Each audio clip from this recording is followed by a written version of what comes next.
What do you think is the number one thing that young people get wrong when it comes to finances? We teach young people everything. Geography, reading, math, sex education. We don't teach them about investing. The average salary in America is $52,000. And if you put aside 10% of what you get paid, by the time you're 65, you'll have $1.2 million in the bank. Nobody teaches them that. The basics of financial education begins with this, with literacy.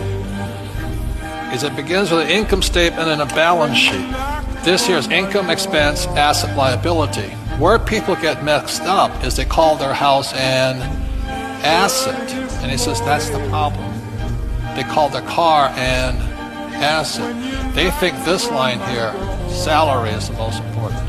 That's not what my rich dad and I was taught me to look for. He wanted me to look at these lines here. Interest, dividends, real estate, businesses. It's this here that makes people rich, not this here. There's 4 basic asset classes that make people rich. Number 1 is a business, and it's a business on this side. So you look at guys like Bill Gates, he founded Microsoft. Jobs created Apple. Second is real estate.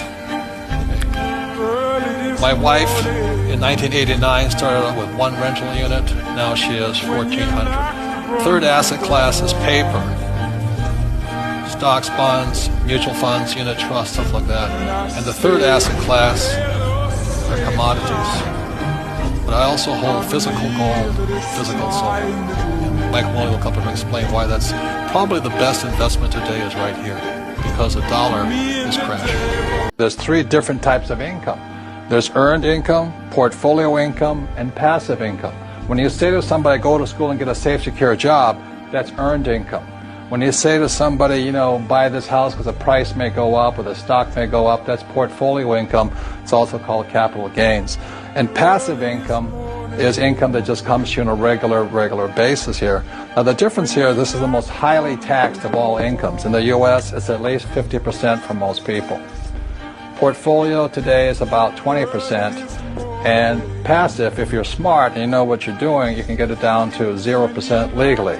Unfortunately, if you're an E or an S, then you're primarily working for earned income.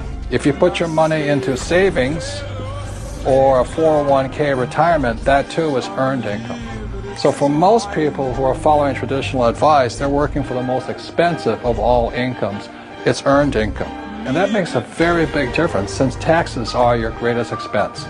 So part of your financial education is knowing the different types of income, the different types of taxes, because taxes are not fair. They always incentivize the entrepreneur and the investor.